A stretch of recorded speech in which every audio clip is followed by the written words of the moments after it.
Hello student, let us start the second part of the chapter democracy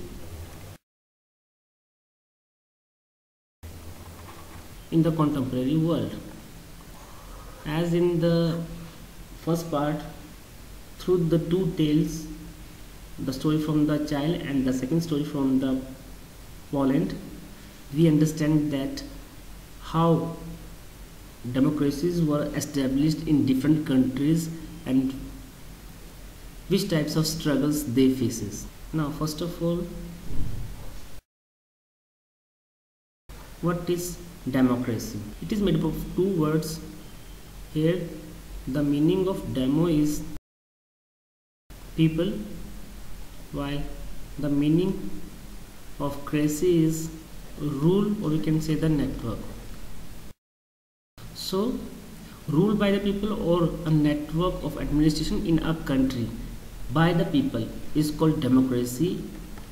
The word democracy, which is derived from a Latin word. Now what is the definition of democracy?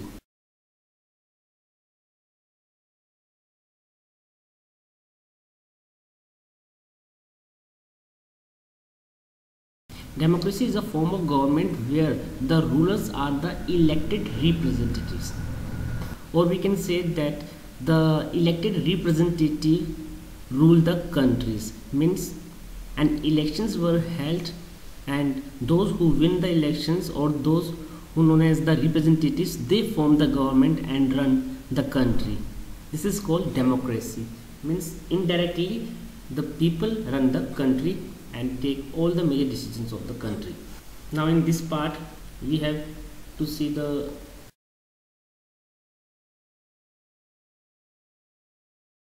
expansion of democracies. Especially in this chapter we are seeing the changes which we faces during the last 100 years, or the democracy which faces during the last 100 years in this world. As you can see in this map, this is a map of democratic government of the world during 1990 to 1950, where the red color shows those countries, democratic countries, which were democratic in the year 1900, and in the year 1950 also we see democracy in these all red color countries like Canada, America, these all Latin American countries, Peru, Chile, Uruguay, Argentina. Here is the France, Norway, Britain, Italy, etc. Sorry, it is not Italy, it's Greece.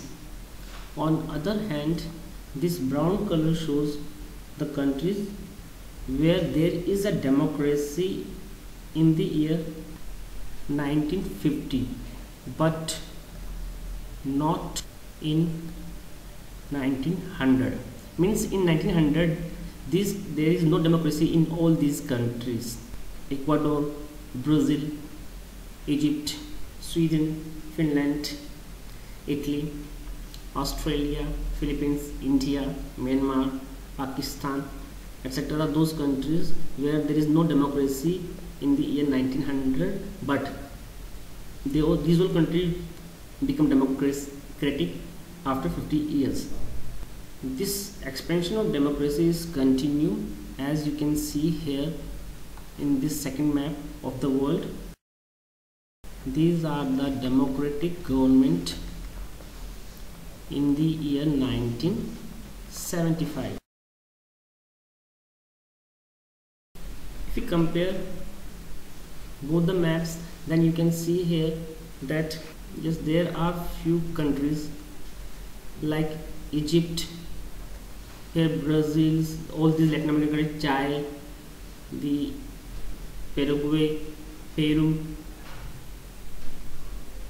Myanmar are some of the countries where there was a democracy in the year 1950, but now these all countries are non-democratic countries. As we can see in the story of Chile, that Chile was a democratic country, but after military coup, the country is ruled by a military ruler, General Pinochet. The same thing happened here with these all new countries. Later on, this is the present map of the world, where these all are those democratic countries or the democratic government of the new millennium, that is in the year 2000s. Here we can see that maximum part of the world, as we know that Russia after the year 1990-91 left socialism, and all the countries, CIA countries and Russia, adopt democracy in their country. Similarly, all the newly independent countries of Latin America, Africa and Asia, these all countries adopted democracy, and this is how we see that maximum countries of the world at present are democratic. But still there are many countries, as you can see here in Peru, there are many countries of Africa. Now there is a democracy in Egypt and Libya, but still we have a lot of challenge to start democracy in all these countries and expand democracy here also.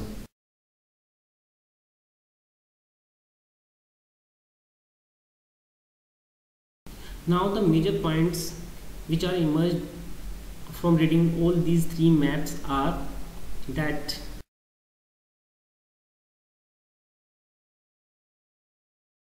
democracy is expanded throughout the 20th century from the year 1900 to 2000s.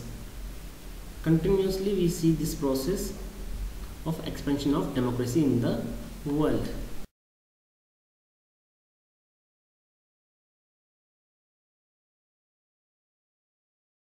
That democracy is not spread evenly in all parts of the world.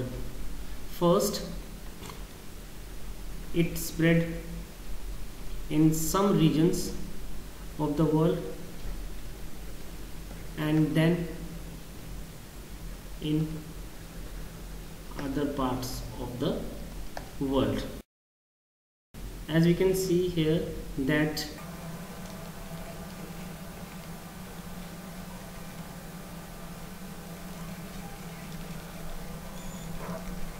a majority of the countries of the world is democratic, but still a large part of the country of the world we see non-democracy.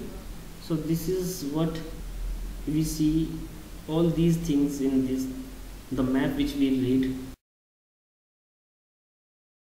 And that's all in the second part.